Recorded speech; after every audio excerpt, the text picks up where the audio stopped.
అసలు ఈ తిహార్ జైలు ఏంది? తిహార్ జైలుకు ఉన్నటువంటి విశిష్టత ఏంది? ఒకసారి మనం మాట్లాడుకోవాలి. అసలు తిహార్ జైలు పదే పదే చాలా మంది చెప్తా ఉంటారు. తిహార్ జైలు అంటే ఏంటి? తిహార్ జైలు అంత పెద్దగా ఉంటుందా? తిహార్ జైలు వ్యవహారం ఏంది? అని చాలా మంది అనుకుంటా ఉంటారు. అయితే తిహార్ జైలు ఏంది? దాని వ్యవహారం ఏంది? ఒక్కసారి మనం మాట్లాడుకుంటే భారత రాజధాని ఢిల్లీ పరిసరాల్లో ఉంటది చాణక్యపురి. ఆ చాణక్యపురి నుంచి 7 కిలోమీటర్ల దూరంలో తిహార్ అనేటువంటి గ్రామం ఉంటది. ఆ గ్రామంలోనే ఈ తిహార్ జైలు ఉంది. అందుకే ఎక్కువగా తిహార్ జైలు అని చెప్పి అంటుంటారు అన్నట్టు. తిహార్ జైలు ఇక దక్షిణ ఆసియాలోనే అతిపెద్ద జైలు ఇది. జైలు ప్రాంగణం కూడా. ఇక ఢిల్లీలోని చాణక్యపురి నుండి 7 కిలోమీటర్ల దూరంలో ఉన్న ఈ జైలు అనేక మంది ప్రముఖులకు సుదీర్ఘ చరిత్రలో ఆశ్రయం ఇచ్చిందని చెప్పుకోవాలి. కిరణ్ బేడి ఆధ్వర్యంలో ఈ జైల్లో అనేక సంస్కరణలు వచ్చినాయి. ఆ సంస్కరణల తర్వాత జైల్లో విధానంలో కొంత మార్పులు వచ్చినాయి. సరే అదట్టు పెడితే ఈ జైల్లో 6,251 మంది సరిపోయే వసతులు ఉన్నాయి. 6,251 మంది ఖైదీలకు సరిపోయేటువంటి వసతులు ఉన్నాయి. కానీ ఈ జైలు ఎప్పుడు అంతకంటే ఎక్కువనే మంది ఉంటారు అలా. ఎందుకంటే నేరాలలో పెరిగిపోయినాయి ఈ మధ్య కాలంలో. ఎందుకంటే ఒక కేసు కదిలిస్తే ఒక్కరు దొరుకుతలేరు, చైన్ లైన్ వెళ్తుంది కాబట్టి. ఇక అందులో రాజకీయవేత్తలు కూడా చాలా మంది ఉండే, పారిశ్రామికవేత్తలు ఉండే, హంతకులు, ఉగ్రవాదులు, ఉద్యమ నాయకులు, ఇక ఇట్లా ఎందరో ఉండే ఇక ఈ తిహార్ జైల్లో. ఇక కొందరినైతే ఇక్కడనే ఉరి కూడా తీసిరు.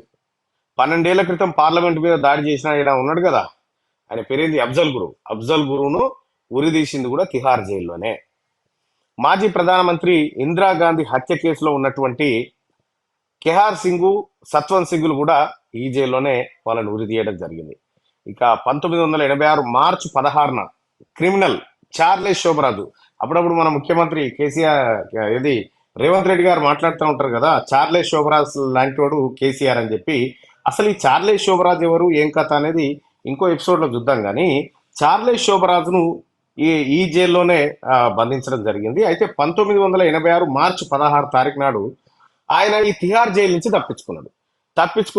తర్వాత మళ్ళీ దొరికిండు. అప్పటికే పడిన శిక్షతో పాటు పారిపోయినందుకు మరో 10 ఏళ్ళు శిక్ష వేసిరు. అందులో శిక్ష వేస్తే 1997లో అట్లా రిలీజ్ అయ్యిండు చార్లెస్ శోభరాజు.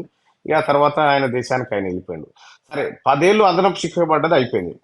అట్లాగే అస్సాం మాజీ విద్యాశాఖ మంత్రి రిపున్ బోడా డానియల్ టాప్నో హత్య కేసులో ప్రధాన నిందితుడు ఆయన 2008 జూన్ 3న సిబిఐ బోరాను అరెస్ట్ చేసి ఇదే జైలుకు తీసుకొచ్చింది. ఇక డిఎంకే ప్రముఖులు కూడా చాలా మంది ఉన్నారు. కేంద్ర మాజీ మంత్రులు ఏ రాజా, కనిమొలి, వినోద్ గోయంకా, షాహిద్ బల్వా, సంజయ్ చంద్రలను ఈ 2G స్పెక్ట్రమ్ కేసు ఏదైతే ఉందో ఆ కేసులో అరెస్ట్ చేయడం జరిగింది. ఇదే జైల్లో కూడా అప్పుడు పెట్టడం జరిగింది. అంతేందుకు ఒలింపిక్ గేమ్స్ కు సంబంధించినటువంటి కుంభకోణంలో కూడా ఈ తిహార్ జైల్లోనే వాళ్ళు పెట్టడం జరిగింది. ఒలింపిక్ అసోసియేషన్ మాజీ అధ్యక్షుడు కేంద్ర మంత్రి సురేష్ కల్మాడిని 2010లో జరిగిన కామన్వెల్త్ గేమ్స్ లో అవినీతి ఆరోపణల కారణంగా అరెస్ట్ చేసి ఇదే జైల్లో తరలించారు. ఇక పార్లమెంట్ లో అవిశ్వాస తీర్మానం సమయంలో డబ్బు ఎరచూపి ఎంపీలను ప్రభావితం చేసిన ఆరోపణలపై సమాజ్వాదీ పార్టీ మాజీ సభ్యుడు అమర్ సింగ్, ఆ తర్వాత అరవింద్ కేజ్రీవాల్ను అరెస్ట్ చేసి ఇక్కడ ఉంచారు.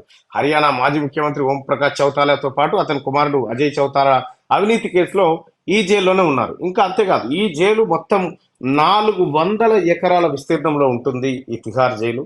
ఈ తిహార్ జైలు అత్యంత ఫేమస్ జైలు.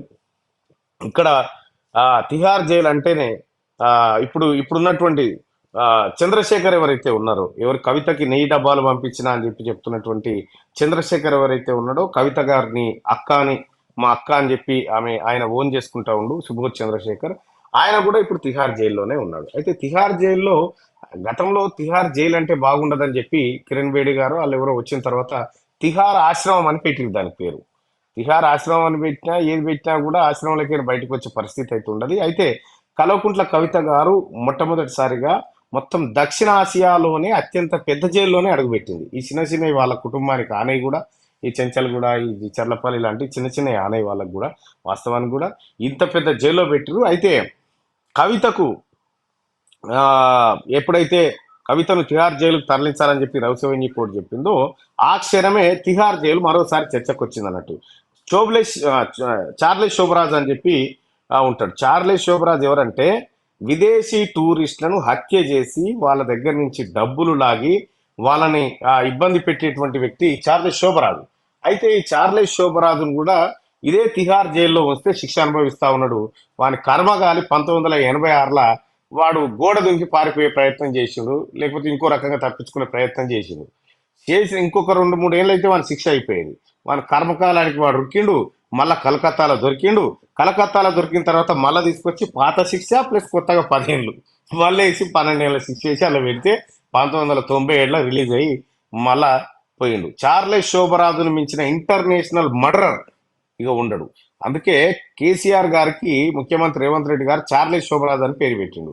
ఇక బావ బొమ్మడులు ఉంటారు కదా, ఎవరు, కేటీఆర్, హరీష్ రావు, వీళ్ళిద్దరికి బిల్లా రంగా అని పెట్టిండు. ఈ బిల్లా రంగాలకు కూడా ఇదే జాగా మళ్ళా తిహారే. ఈ బిల్లా రంగాలు ఎవరంటే 1970 ప్రాంతంలో ఢిల్లీలో ఒక గాయని ఏది ఆల్ ఇండియా రేడియోకి పోయి తన ప్రోగ్రాం కోసం పోతా ఉంటే ఈ బిల్లా రంగా అనేటోళ్ళు ఇద్దరు కలిసి ఆమెను కిడ్నాప్ చేసి అత్యాచారం చేసి హత్య చేసి ఆమెను ఆ హింసించడం జరిగింది. ఆళ్లే బిల్లా రంగా. ఈ బిల్లా రంగాలు ఆ తర్వాత తప్పించుకొని ముంబై పోయి ముంబై నుంచి ఆగ్రాకు వచ్చి వాళ్ళ కర్మగాలు ఏం చేసిరంటే ఇంకోటి, జవాన్లు ప్రయాణిస్తున్నటువంటి ట్రైన్లు ఎక్కిరు, జవాన్లు గుర్తుపట్టి వాళ్ళని పట్టుకుపోయి పోలీసు వాళ్ళకి అప్పయ్యారు. ఈ రకంగా బిల్లా రంగాలు కూడా ఆ ఈ తిహార్ జైలు బాధితులే, తిహార్ జైల్లో ఉన్నటువంటి వాళ్ళే. సేమ్ ఇటువంటి క్రిమినల్స్, ఇటువంటి ఉగ్రవాదులు, ఇటువంటి తీవ్రవాదుల మధ్య ఇప్పుడు మన చెల్లె కవిత అందులోనే ఉంటుంది.